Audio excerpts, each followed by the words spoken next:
நிகழ்தகவு. பேருந்து நிலையத்தில் கேட்பாரற்று கிடந்த சூட்கேஸை திறந்து பார்த்த போலீசாருக்கு காத்திருந்த அதிர்ச்சி. 22 வயது இளம்பெண் சடலத்தை சூட்கேஸில் அடைத்து வைக்கப்பட்டிருந்த பயங்கரம். ராகுல் காந்தியின் பாரத் ஜோடோ பாத யாத்திரையில் பங்கேற்ற இளம் பெண்ணை கொலை செய்தது யார்? பெண்ணின் தாய் போலீசிடம் சொன்னது என்ன? குற்றவாளிகளை நெருங்கியதா போலீஸ்?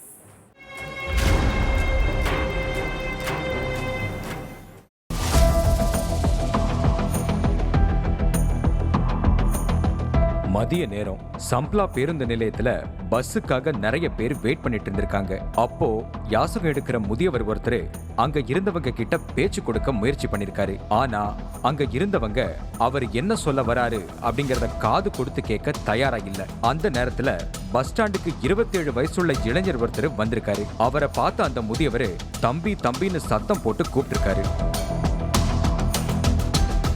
முதியவர் கூப்பிடுறத பார்த்து ஓடி வந்த இளைஞர், என்னாச்சு ஐயா, ஏதாவது வேணுமா அப்படின்னு கேட்டிருக்காரு. எனக்கு எதுவும் வேண்டாம் தம்பி, நான் சொல்றத மட்டும் கொஞ்சம் காது கொடுத்து கேளுன்னு சொல்லிருக்காரு.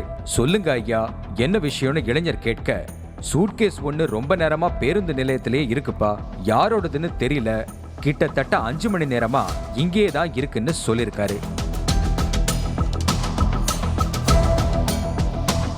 உடனே அந்த இளைஞர் போலீஸுக்கு தகவல் தெரிவிச்சிருக்காரு. அடுத்து அங்க வந்த காவலர்கள் சூட்கேஸ் யாருதுன்னு கேட்டு விசாரணையில இறங்கினாங்க. ஆனா சூட்கேஸை தேடி யாரும் வந்த பாடு இல்ல. அதனால சந்தேகமடைஞ்ச போலீஸ் சூட்கேஸ்குள்ள என்ன இருக்குன்னு சொல்லி திறந்து பார்த்திருக்காங்க. சூட்கேஸை ஓபன் பண்ணி பார்த்ததும் காவலர்களும் அங்க இருந்த மக்களும் ஷாக் ஆயிருக்காங்க. ஏன்னா சூட்கேஸ்குள்ள இருந்தது ட்ரெஸ்ஸோ பொருட்களோ இல்ல, 22 வயசுள்ள ஒரு பெண்ணோட சடலம். இறந்து கிடந்த பொண்ணு யாரு, இவங்களை கொலை பண்ணி சூட்கேஸ்ல அடைச்சது யாரு, அந்த இளம் பெண் எந்த ஊரை சேர்ந்தவங்க அப்படிங்கறத கண்டுபிடிக்க விசாரணையில இறங்கினாங்க போலீஸ்.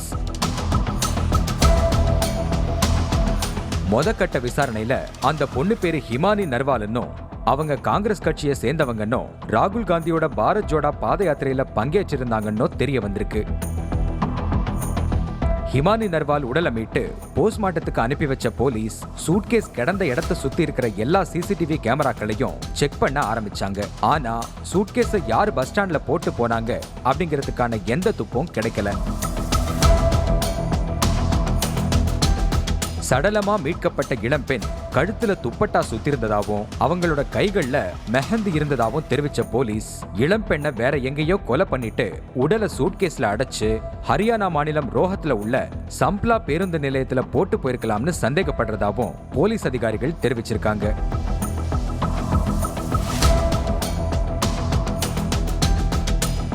மகள் சடலமா கிடக்கிறா அப்படிங்கிற செய்தியை கேட்டதும் சம்பவ இடத்துக்கு வந்த இளம்பெண்ணோட அம்மா கிட்ட காவலர்கள் விசாரணை நடத்திட்டு வர்றாங்க. உங்க மகள் எப்பத்துல இருந்து காணாம போனாங்க, அவங்கள நீங்க தேடலையா, ஏன் போலீஸ் கிட்ட கம்ப்ளைண்ட் கொடுக்கல அப்படின்னு நிறைய கேள்வி கேட்டிருக்காங்க.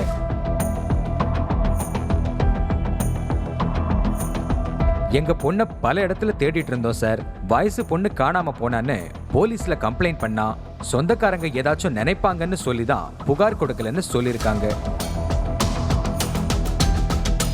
ஹிமானி நர்வாலோட மரணம் சம்பந்தமா எஃப்ஐஆர் பதிவு பண்ணிருக்கிற போலீஸ் காதல் விவகாரத்துல இந்த கொலை நடந்துச்சா, இல்ல அரசியல் ரீதியா யாராச்சும் அவங்களுக்கு விரோதிங்க இருக்காங்களா, இல்ல வேற ஏதாவது காரணமாங்கிற பல்வேறு கோணங்கள்ல தீவிர விசாரணை நடத்திட்டு இருக்காங்க. நிகழ்தகவு.